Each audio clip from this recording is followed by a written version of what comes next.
നിങ്ങളാണ് ചർച്ച ചെയ്യുന്നത്. പാർട്ടിക്കകത്ത് ഒരു ചർച്ചയും നടക്കുന്നില്ല. ഒരു ചർച്ചയും KPCC പ്രസിഡന്റ് മാറ്റുമായിട്ട് ഞാൻ ഇന്നലെ ചാനലിലാണ് ഞാൻ അറിയണ്ടേ അങ്ങനെ ഒരു ചർച്ച നടക്കണ്ടേ? ഒരു ചർച്ചയും നടക്കുന്നില്ല. ഇതൊക്കെ കോൺഗ്രസ് ഹൈക്കമാൻഡ് തീരുമാനിക്കേണ്ട കാര്യങ്ങളാണ്. അവർ ഉചിതമായ സമയത്ത് ഉചിതമായ തീരുമാനം അവരെടുക്കും. ഇവിടെ ഒരു ചർച്ചയും അത് സംബന്ധിച്ച് ഇവിടെയോ ഡൽഹിയിലോ നടക്കുന്നില്ല. ഞാൻ അത്ഭുതപ്പെട്ടു. ഇന്നലെ ഞാൻ KPCC യോഗം കഴിഞ്ഞുള്ളൂ. ഇന്നലെ രാവിലെ വാർത്തയാണ് കംപ്ലീറ്റ്.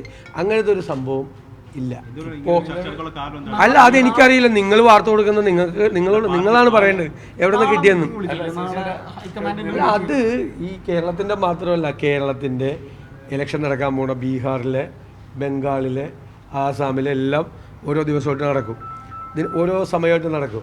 പ്രധാനപ്പെട്ട ലീഡേഴ്സിനെ ഡൽഹിയിലേക്ക് വിളിപ്പിച്ചിട്ട് അത് എങ്ങനെയാണ് തെരഞ്ഞെടുപ്പിൻ്റെ കാര്യങ്ങൾ, അതിൻ്റെ ഒരു റോഡ് മാപ്പ് നിശ്ചയിക്കുന്ന ഒരു വർഷം മുമ്പ് അങ്ങനെ ACC ചെയ്യും. എല്ലാ സംസ്ഥാനങ്ങളെയും വിളിപ്പിച്ചിട്ടുണ്ട്. അത് നിങ്ങൾക്കത് അറിയാം. എന്നിട്ട് ഇത് കേരളത്തിലും മാത്രം ഇവിടുത്തെ പ്രശ്നമുള്ളതുകൊണ്ട് സംസാരിക്കും. അതെല്ലാ ഈ അടുത്ത വർഷം 2026 ഇലക്ഷൻ നടക്കാൻ പോകുന്ന എല്ലാ സംസ്ഥാനത്തെയും നേതാക്കളെ ഡൽഹിക്ക് വിളിപ്പിച്ചിട്ടുണ്ട്. നിങ്ങൾ എല്ലാ ദിവസവും ഈ കോൺഗ്രസിൽ തർക്കമാണ്, കോൺഗ്രസിൽ ബഹളമാണ് എന്ന് പറഞ്ഞാൽ ഓരോരുത്തരും ഓരോ ദിവസം വാർത്ത കൊടുക്കുകയാണ്. ഞങ്ങളുടെ കൂട്ടത്തിൽ ഒരു തർക്കമില്ല. ഒരു പാർട്ടിയിലുള്ള തർക്കവും ഞങ്ങളുടെ പാർട്ടിയിലില്ല. അങ്ങനെ ആരും വിചാരിക്കരുത്. അല്ല, അദ്ദേഹം വേറൊരു വിഷയത്തിൽ അദ്ദേഹം അഭിപ്രായം പറഞ്ഞതല്ലേ, അതിനെന്താ?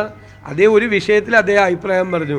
അപ്പം ഞങ്ങൾ അദ്ദേഹമായിട്ട് വഴക്കിട്ടോ പിണങ്ങിയോ? ഒന്നുമില്ല. അതിൻ്റെ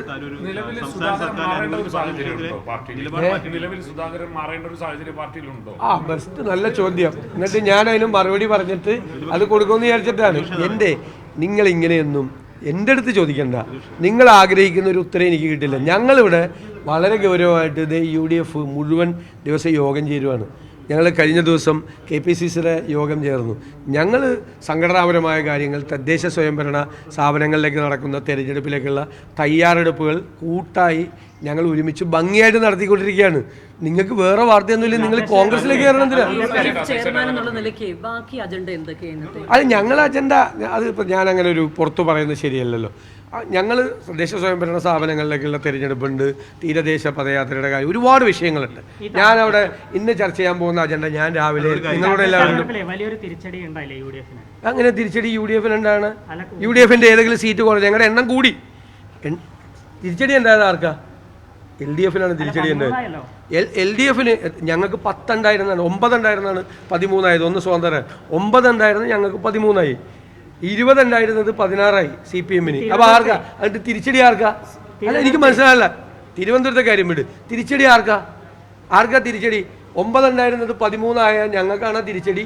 20 ഉണ്ടായിരുന്നത് 16 LDFനാണ് തിരിച്ചടി. ഇത് എന്ത് കണക്കാണിത്? സംസ്ഥാന സർക്കാർ അനുകൂലമായിട്ട് പറഞ്ഞ പ്രസ്താവന പിന്നോക്കം പോയിട്ടില്ല. താങ്കൾ കൺവിൻസ് ചെയ്യുന്നു പറഞ്ഞു ഇടയ്ക്ക് വെച്ചു. അതൊക്കെ ഞങ്ങളുടെ പാർട്ടിക്കകത്ത് അതൊക്കെ നിങ്ങളോട് പറയേണ്ട ആവശ്യമില്ല. ഞങ്ങൾ തമ്മിൽ സംസാരിക്കും.